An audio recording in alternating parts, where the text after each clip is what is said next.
Hello students, welcome to RNM Academy channel. Students, આજનો video બહુ જ ટૂંકો રહેવાનો છે, પણ આજના ટૂંકા વિડીયોમાં ફક્ત થિયરી પોઈન્ટ ઓફ વ્યૂ આપણે સમજવાનું છે કે ઉપયોગી ગણ કેટલા, એની તમને સમજણ હોવી જોઈએ, અને ઉપયોગી વિધેયો કેટલા છે અને દરેકનું સ્વરૂપ કેવું છે એ સમજવાનું છે. તો વન બાય વન હું લખું છું અને ચર્ચા કરી રહ્યો છું, તો ધ્યાનથી સાંભળજો. સૌથી પહેલો જ્યારે ગણની વાત કરીએ, ઉપયોગી ગણ, તો તમને ખબર હશે કે સૌથી પહેલો ગણ છે જેને આપણે કહીએ છીએ પ્રાકૃતિક સંખ્યા ગણ.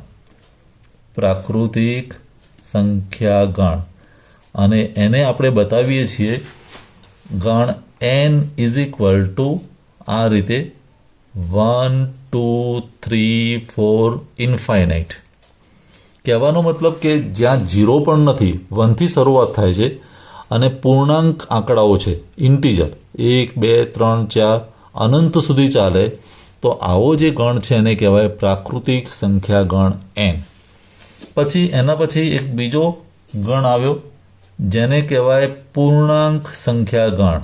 પૂર્ણાંક સંખ્યા ગણ. હવે એ ગણમાં આમાં જે નહોતું એનો સમાવેશ થયો અને એનું નામ આપ્યું ઝેડ. ઝેડ મીન્સ તમે અગાઉનું ગણ જુઓ તો એમાં માઇનસ સંખ્યાઓ નથી, 0 પણ નથી, તો અહીંયા ડેશ ડેશ ડેશ આ બાજુ અનંત, પછી -2 -1 0 1 2 પછી ડેશ ડેશ ડેશ, આવો જે ગણ બન્યો એ ઝેડ છે. ઝેડ એક એવો ગણ છે કે આ બાજુ પણ અનંત, પોઝિટિવ સાઈડ પણ અનંત અને 0નો પણ સમાવેશ થયો, એટલે માઇનસ સંખ્યાઓ પણ છે, પ્લસ પણ છે અને 0 પણ છે. તો એ ઓલરેડી આની અંદર n તો આવી જ ગયો, એટલે ઝેડ એ એનાથી થોડોક મોટો ગણ થયો. પછી જરૂરિયાત લાગી તો એક નવો ગણ શોધાયો જેને કહેવાય સમમેય સંખ્યા ગણ. સમમેય સંખ્યા ગણ. સમમેય સંખ્યા ગણ જેને આપણે બતાવીએ છીએ ક્યુથી, અને એનું સ્વરૂપ છે p/q. p/q, જેમાં p મેમ્બર છે ઝેડનો અને q મેમ્બર છે nનો, અને આવો જે સંખ્યા ગણ થયો એને કહેવાય સમમેય સંખ્યા ગણ. હવે આનું સ્વરૂપ સમજીએ તો અહીંયા સુધી તમારા પૂર્ણાંક આંકડાઓ છે પણ અપૂર્ણાંક નથી, જેમાં અપૂર્ણાંકનો પણ સમાવેશ થઈ જાય, અને એ પણ માઇનસ પણ હોઈ શકે, પ્લસ પણ હોઈ શકે, 0 પણ હોઈ શકે. તો એવો નવો જે ગણ થયો તે સમમેય સંખ્યા ગણ.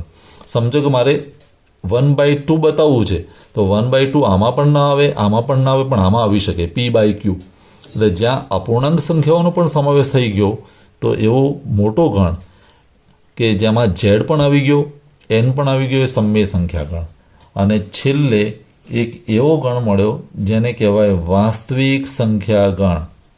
વાસ્તવિક સંખ્યા ગણ, જેને આપણે વારંવાર કહીએ છીએ આરથી બતાવીએ છીએ, વાસ્તવિક સંખ્યા ગણ આર.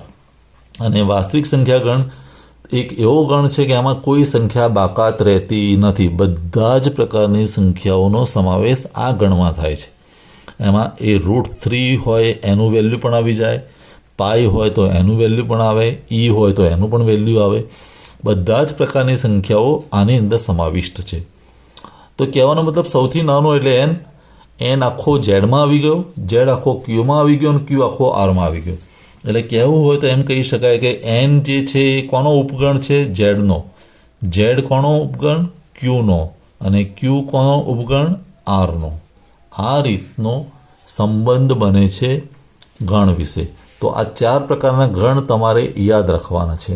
અને એવી જ વાત મારે કરવી છે કે વિધેય કેટલા સ્વરૂપના હોઈ શકે, તો ચાલો વિધેય પણ સમજી લઈએ.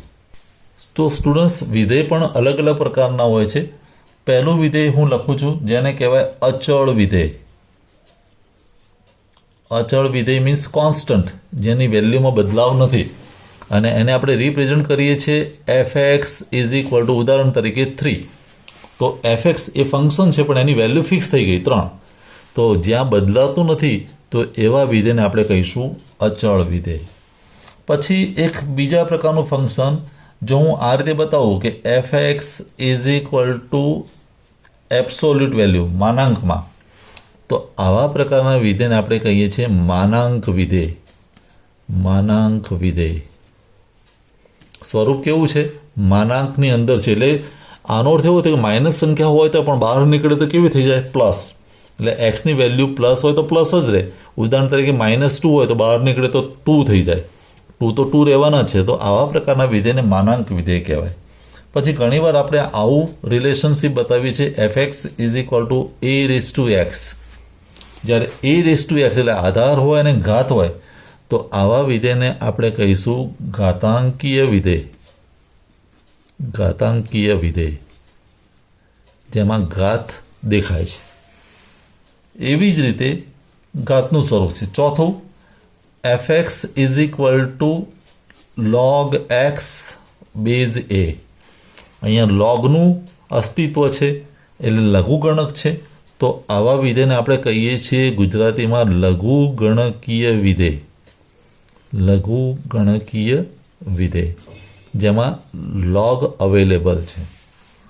એવી જ રીતે જ્યાં ત્રિકોણમિતિના સૂત્રો ઉપયોગ થતા હોય, ઉદાહરણ તરીકે fx is equal to sine x કે fx is equal to tan x sec x, તો આવા જ્યાં ત્રિકોણમિતિના વિધેયો અથવા ત્રિકોણમિતિના સ્વરૂપો ઉપયોગમાં આવતા હોય એવા વિધેયને આપણે કહીએ છીએ ત્રિકોણમિતિય વિધેય. ત્રિકોણમિતિય વિધેય એટલે જે તે વિધેયના સ્વરૂપ ઉપરથી આપણે એનું નામ આપીએ છીએ. પછી એક વિધેય છે બહુપદી વિધેય. ઉદાહરણ તરીકે એક કરતાં વધારે પદ હોય, fx is equal two 3x square minus 4x plus 7. તો અહીંયા એક કરતાં વધારે પદ છે, 1, 2 અને 3 પદ છે. તો આવા વિધેયને આપણે કહીએ છીએ બહુપદીય વિધેય. બહુપદી વિધેય એક કરતાં વધારે પદ છે. અને એક વિધેય આ પ્રકારનું પણ હોઈ શકે. ઉદાહરણ તરીકે fx is equal two x square minus 2x plus 3. બહુપદી તો છે પણ નીચે પણ છે 3x square minus 5x plus 7. તો બહુપદી ઉપર નીચે અપૂર્ણાંકમાં છે તો આને કહેવાય સમમેય વિધેય. સમમેય વિધેય એટલે જે તે વિધેયના સ્વરૂપ ઉપરથી એનું નામ મળેલું છે. અચળ વિધેયથી માંડીને અહીં સુધીના બધા વિધેયના પ્રકારો છે. ફક્ત તમારે ધ્યાનમાં રાખવાના છે. આનું બહુ ઝાઝું ઇમ્પોર્ટન્સ નથી, પણ નામ આપણને ખબર હોવી જોઈએ અને એનું સ્વરૂપ ખબર હોવી જોઈએ. તો 4 પ્રકારના ગણ જોયા અને 7 પ્રકારના વિધેય જોયા, એ તમે યાદ રાખશો. મળીશું આવતા वीडियो में. Thank you for watching. Thank you very much. अगर आपको ये वीडियो पसंद आया है और आप मेरी चैनल पर नए हैं तो प्लीज मेरे चैनल को लाइक कीजिए, शेयर कीजिए और सब्सक्राइब जरूर कीजिए. Thank you very much.